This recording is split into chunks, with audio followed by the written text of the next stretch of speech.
सुनीति और सुरुचि। सुरुचि के गर्भ से उत्तम का जन्म हुआ और सुनीति के गर्भ से महाराज ध्रुव का जन्म हुआ।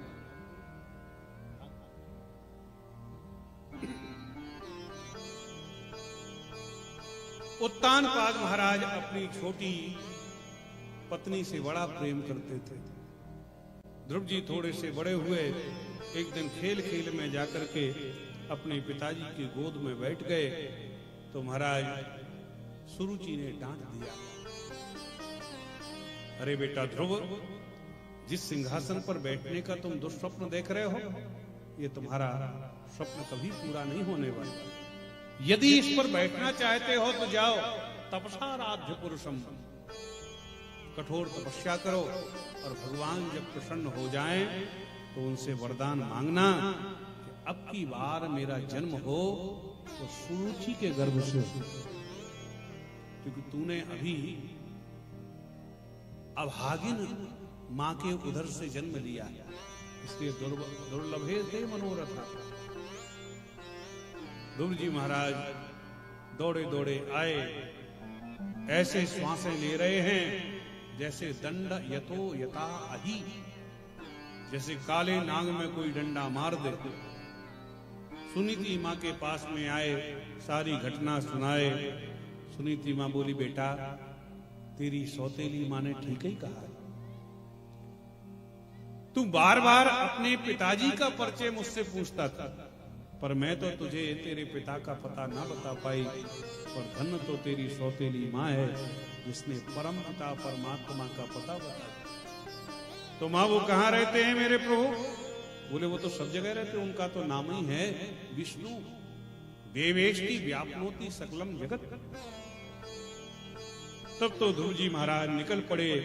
5 वर्ष की अल्प आयु में नारद जी ने देखा, बेटा ध्रुव कहां जा रहे हैं? भगवान की प्राप्ति की। अरे गुरु मंत्र लिया कि नहीं? ध्रुव जी बोले, आपसे अच्छा गुरु कहां मिले? कान फूंक दिए, ओम नमो भगवते वासुदेवाय। जाओ बेटा, यमुना के किनारे इसी मंत्र का जाप करना, और भगवान ने चाहा तो बहुत शीघ्र तुम्हें भगवान की प्राप्ति हो जाएगी। बोलो राधे राधे। ध्रुव जी महाराज यमुना के पावन तट पर मधुपुरी में जाकर के इसी मंत्र का जाप किए, और सबसे पहले 3 दिन का नियम लिया। तिरात्रांते तिरात्रां कपित बदरासन। 3 दिन में कैथ आदि के जो फल मिल जाते हैं उन्हीं को पाले, और इसी मंत्र का जाप, ओम नमो भगवते वासुदेव। 3 दिन का नियम पूरा हुआ तो 6 दिन का नियम लिया। 6 दिन में अब फलाहार करना भी बंद कर दिया, केवल यमुना का जल पीते थे।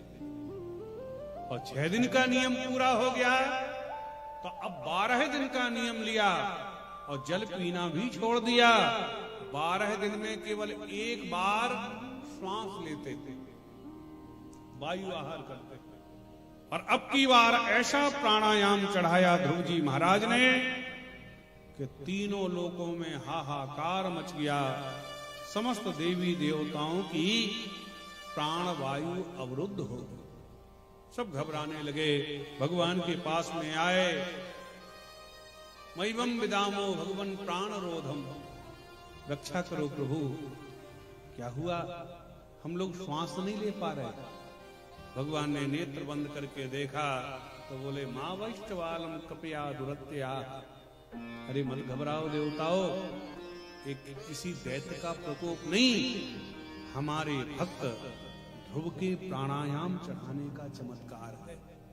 तुरंत मेरे प्रभु एक क्षण विलंब किए बगैर गरुड़ पर बैठे और मधुवन की ओर चल दिए।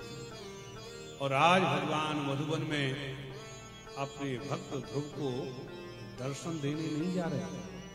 फिर बोले, मधुरवनम धत्तददे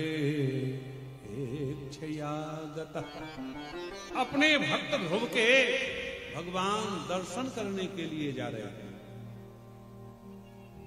भगवान सम्मुख जाकर के खड़े हो गए और ध्रुव जी महाराज नेत्र बंद किए हुए ओम नमो भगवते वासुदेवाय, ओम नमो भगवते वासुदेवाय।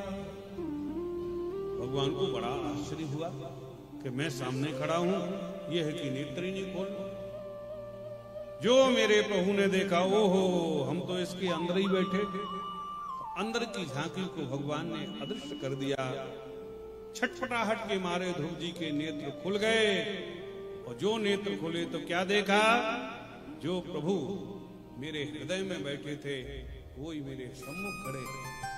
अब तो बार बार हाथ जोड़ते हैं, ओम नमो भगवते वासुदेवाय, चरणों में प्रणाम करते ओम नमो भगवते वासुदेवाय। भगवान को बड़ी जोर से हंसी आती है, ये अच्छा वक्त है, कुछ बोलता ही नहीं। भगवान को देख करके ध्रुव जी हंसने लगे। ध्रुव जी क्यों हंस रहे? ध्रुव जी मानो कहना चाहते कुछ बोलना आता ही नहीं। भगवान समझ गए, तुरंत अपना 5 जन्य शंख लेकर के ध्रुव जी के कपोल से स्पर्श करा दिया और ध्रुव जी को सारा वेद वेदांत कंठस्थ हो गया। पस्पर्श बालम कृपया कपोल। और ध्रुव जी महाराज ने बड़ी सुंदर स्तुति भगवान की करना प्रारंभ कर दी। योऽन्तः प्रविश्य मम वाचमिमां प्रसुप्तां संजीवयत्यखिल शक्तिधरा स्वधाम्ना अन्यास्य हस्य चरणश्रवणत्वगाधि प्राणान्नमो भगवते पुरुषाय तुभ्यम्। हे प्रभु, सारे संसार को शक्ति प्रदान करने वाले आप ही। पैरों में चलने की शक्ति भगवान देते हैं, नेत्रों में देखने की शक्ति गोविंद देते हैं। क्योंकि भगवान यदि अपनी शक्ति छीन लें तो नेत्र तो दिखते हैं पर नेत्रों से कुछ नहीं दिखता। इसलिए यो योऽन्तः प्रविश्य मम वाचमिमां प्रसुप्तां, आपने ही मेरी वाणी को बोलने की शक्ति प्रदान कर। भगवान बोले जाओ 36,000 वर्ष तक राज्य करोगे और अंत में ध्रुव तारे के रूप में अटल हो जाओ। ध्रुव जी चल दिए और ऐसे लगता है मानो जैसे ध्रुव जी को किसी ने ठग लिया। लौट करके आए, तुरंत महाराज उत्तानपाद ने ध्रुव को राज्य दे दिया, स्वयं जंगल में चले गए। कालांतर में ध्रुव जी महाराज ने 2 विवाह किए, भ्रमी और इला इनकी पत्नियों के नाम, जिनसे 3 बेटे हुए, उत्कल, वत्सल और कल्प। एक दिन इनके सौतेले भाई उत्तम को यक्षों ने मार दिया। कुपित हो गए ध्रुव जी महाराज, हजारों यक्षों को मौत के घाट उतार दिया। तब मनु महाराज ने आकर के समझाया, अलम वत्सासि रोतेन तमो द्वारेण पापमना। अरे ध्रुव, तुम्हारे जैसे भगवान के भक्तों का यह मार्ग नहीं है। ध्रुव जी को अपनी कमी का एहसास हो गया, क्या करें? बोले जाओ यक्षराज कुबेर से माफी मांगो। तब यक्षराज कुबेर से ध्रुव जी ने माफी मांगी। यक्ष ने कुबेर ने माफ कर दिया और बोले ध्रुव, कोई किसी को नहीं मारता है। एक दिन काल ही अपने गाल में सबको समाहित कर लेता है। अब मांगो तुम क्या वरदान चाहते हो। ध्रुव जी हाथ जोड़ करके बोले, एक वरदान के पापड़ तो अभी तक बेल रहा, अब दूसरा वरदान कुछ नहीं चाहिए, बस यही 2 वरदान कि भगवान के चरणों में मेरी रतिमती लगी रहे। बोलो राधे राधे। अंत समय आया ध्रुव जी महाराज का, तो मृत्यु देवता सामने आकर के खड़े हो गए, मुझे स्वीकार करो। भगवान बोले, ध्रुव जी बोले जरा झुक जाओ। तो मृत्यु के सिर पर पैर रख करके ध्रुव जी महाराज भगवान के विमान में विराजमान होकर के भगवान के धाम को प्रस्थान कर। मृत्यु मूर्धिम पदम दत्वा आरोहाद्भुतम ग्रहम। मृत्यु मूर्धिम परम दत्वा आरोहाद्भुतम ग्रहम। आगे विमान बढ़ा तो ध्रुव जी ने मुंह लटका लिया। भगवान के पार्षद बोले, मुंह काय को लटका लिया? बोले, जिस माँ ने मुझे जन्म दिया उसको तो नीचे ही छोड़ा है। भगवान के पार्षद बोले, जरा आगे तो देखो।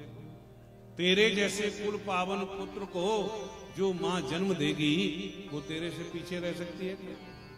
और जो आगे देखा कि सुनीति का विमान चला जा रहा था, खिलखिला पड़े ध्रुव जी महाराज, और आज भी ध्रुव तारे के रूप में जाकर के अटल हो।